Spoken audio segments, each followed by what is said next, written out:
জাতীয় নাগরিক party NCP এর কেন্দ্রীয় আহ্বায়ক নাহিদ ইসলাম বলেছেন, জাতীয় নাগরিক পার্টি বাংলাদেশের নতুন রাজনীতির সূচনা করবে। যারা গণ অভ্যুত্থান ব্যর্থ করতে চায় তাদের প্রতিহত করা হবে। আগামী ৩রা আগস্ট ঢাকার শহীদ মিনারে নতুন বাংলাদেশের শপথ হবে। শনিবার দুপুরে বগুড়ার সাতমাথা মুক্ত মঞ্চে এনসিপির পথসভায় তিনি বলেন, আন্দোলনের সময় বগুড়ায় ছাত্র জনতার ওপর নির্বিচারে গুলি চালানো হয়েছে, অনেকে নিহত ও পঙ্গু হয়েছেন, কিন্তু সঠিক চিকিৎসা পর্যন্ত দেওয়া হয়নি। ফ্যাসিস্ট সরকার বগুড়াকে সব দিক থেকে বঞ্চিত করেছে। তিনি আরও বলেন, বগুড়ায় মাদক দখলদারি সন্ত্রাসের বিরুদ্ধে এনসিপি লড়াই করবে এবং আগামীর বগুড়া হবে মাদক ও সন্ত্রাসমুক্ত। পথসভায় এনসিপির কেন্দ্রীয় ও স্থানীয় নেতৃবৃন্দ বক্তব্য রাখেন এবং সকালে শহরের পর্যটন হোটেলে শহীদ পরিবারের সাথে সাক্ষাৎ শেষে পদযাত্রা অনুষ্ঠিত হয়।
আপনাদের সামনে আরো উপস্থিত হয়েছেন উত্তরবঙ্গের কৃতি সন্তান জাতীয় নাগরিক পার্টি এনসিপির সম্মানিত সদস্য সচিব আখতার হোসেন।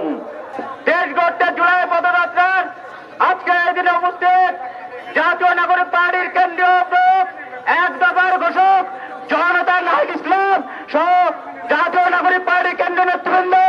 প্রিয় বগুড়াবাসী, আসসালামু আলাইকুম।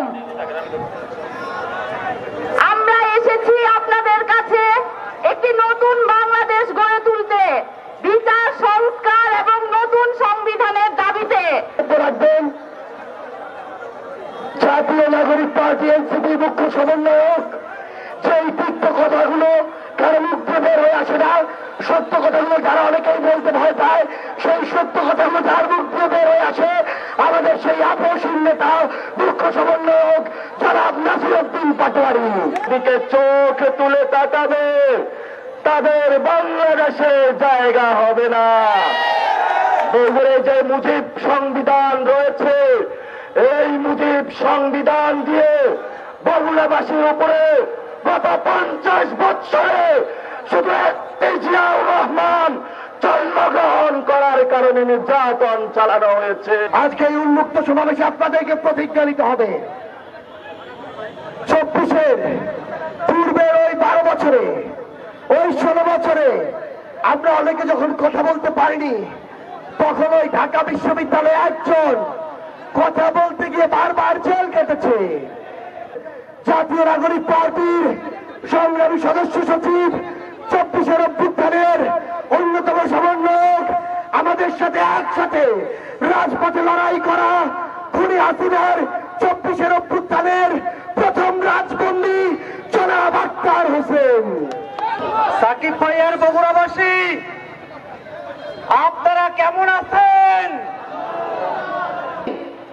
আজকের এই সমাবেশ আমাদেরকে স্মরণ করিয়ে দেয়, এই বগুড়ায় এনসিপির রাজনীতি করা কঠিন, এনসিপির রাজনীতি করলে বাধা দেওয়া হয়, এনসিপির রাজনীতি করলে ভয় দেখানো হয়।